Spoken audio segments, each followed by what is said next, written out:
Hi everyone, this is Cindy of Creating the Hearts, and today I am sharing a project for the Not Too Shabby shop design team. Today I'm going to be sharing the two paper pads of the month, which is Summer Gingham, which is a fabulous gingham paper, and I'm also sharing the summer donuts. And these are both 6x6 paper pads to be found in the shop. Today we're going to be making a 6x6 gift bag. What's really cool is it is like a full 6x6. Like, you can fit so much stuff in here. It is like the kind that you buy in the store, and you can customize these all you want. This one I'm using the summer gingham, and I'm also using some product from the May subscription box, which is all this cute strawberry goodness.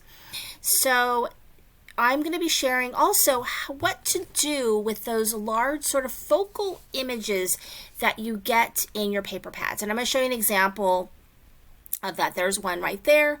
And then there's also another one that on one side it does have the things you can cut out, but maybe you don't want to cut a bunch of stuff out. So what do you do with those large sort of focal images, unless you're doing like a 6x6 card or just putting it on a 6x6 album? It kind of is an awkward fit. So what do you do? So I'm going to show you how we're going to turn those sort of focal images into, store quality gift bags. So you're going to need two pieces of 6x6 paper, pattern paper. And in order to get sort of that fold, so if you want to fold these bags and store them, we're going to kind of I'm going to show you how to do that. So on one paper, doesn't matter which one, on the what will be the bottom, you're going to score 1.5 from the right. So it's 4.5 inches, basically, is what you're going to score. So it's 1.5 from the bottom, or just 4.5 inches. And that just helps it fold on the bottom. So just set that aside. And then you're going to need two pieces of paper for your sides that measure 7x4. And one piece that's going to be your base, and that one measures 4x6. So the 4x6 is going to be the base, and so you're just going to score that at 1/2 inch and 3.5 inches. Okay, and then you're going to kind of fold that, because that's where your pattern paper is going to attach to. On your base, with the 4-inch side up, you are going to score at 1/2 inch and 3.5 inches. And you're going to score that all the way down. You're going to do this for both of these pieces of paper. Both of your sides are going to be the same. Then you're going to rotate it. Now your 7 inches is across there, and you are going to score at 1 inch and 2.5 inches, 2.5 inches. And then you're going to rotate it again, and you're going to find the 2-inch mark, and you are going to score down just until you hit that first score line. When you come to a score line, you're going to stop. So you're going to take that 2 inches down, and you're going to score it down to that first score line that you hit, and then you're going to stop. And then you're going to need to make a triangle there at the bottom. So I'm just using a piece of paper to do it. You could use a ruler, but I couldn't find my ruler, so this is a thick piece of paper. Actually, it's a piece of cardstock. And so I'm just going to do a little triangle, and that, if I need to make it, thicker, and I can do that. But it makes a little triangle there, and that just helps you fold your paper later so that you can get that fold on the side. Okay? Then you're going to take your two pieces of paper that's 7x4, that's your sides, and at the very bottom you will see some little rectangles, and you're going to go ahead and cut those out. And I didn't do this, but I do kind of go back and do it. You want to cut them a little bit at an angle, so like a miter to cut. And these will not be seen. It just takes some bulk out, and it helps you kind of have clean edges when you attach everything. So you can see I'm now mitering that. And you're going to do that for both sides.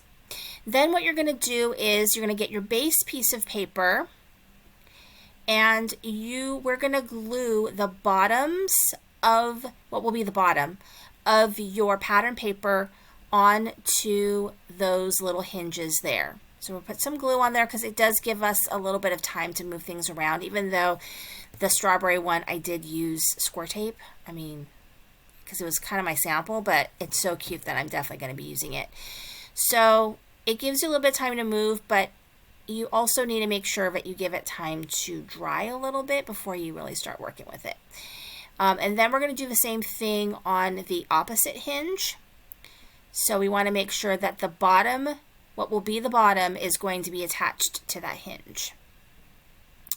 And so we're going to go ahead and put glue on that hinge.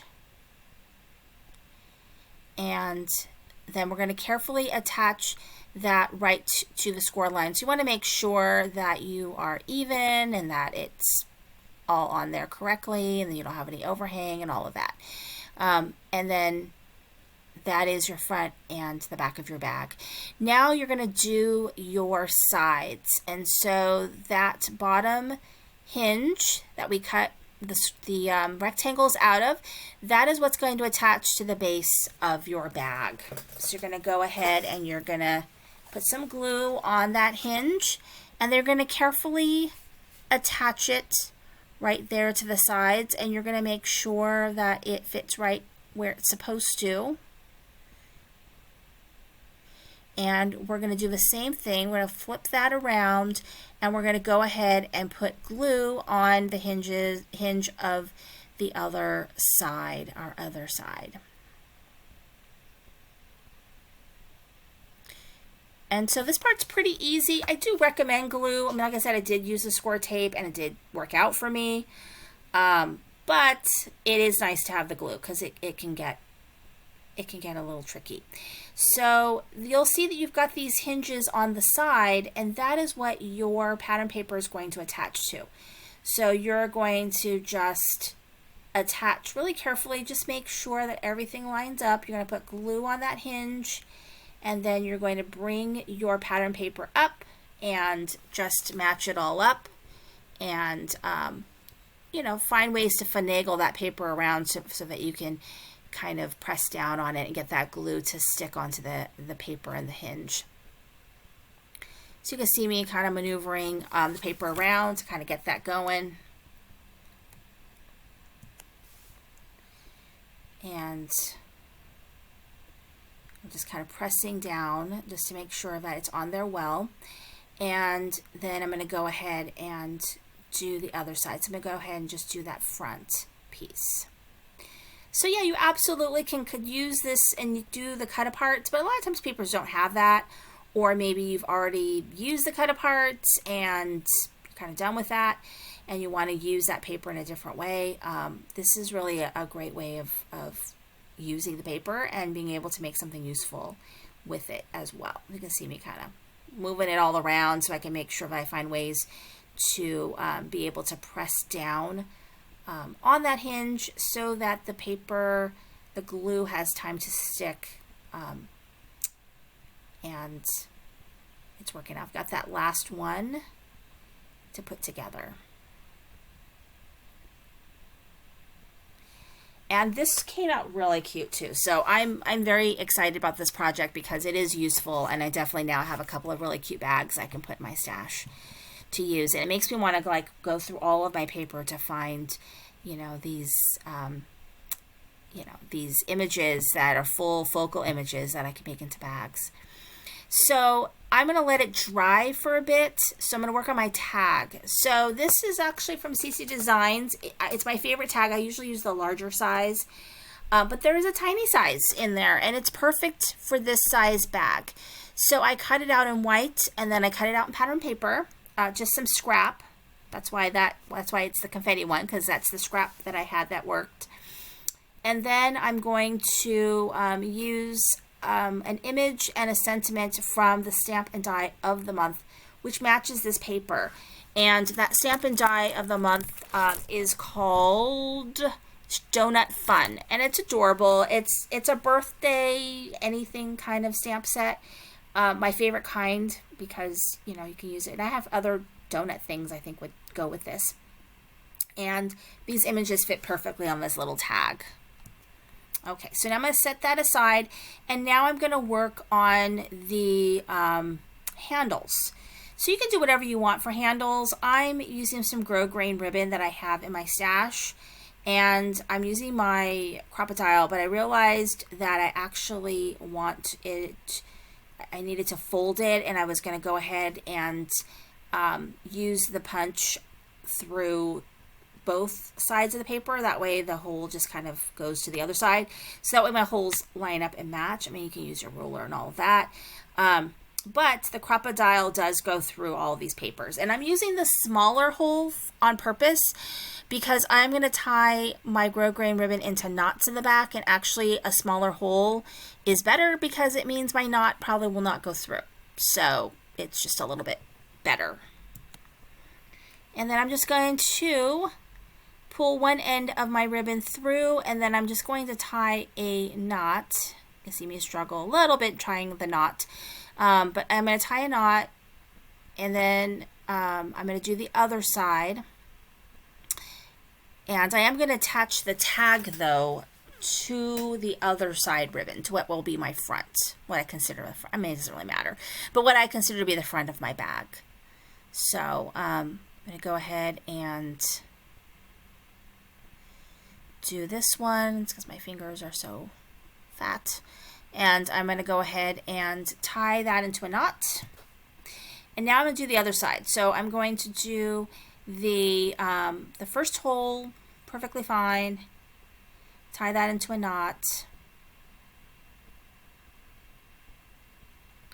and then before I string it through the second hole, I'm going to go ahead and string it through my tag. And so I'm going to string it through my tag, and now I'm going to put it through that hole and tie a knot.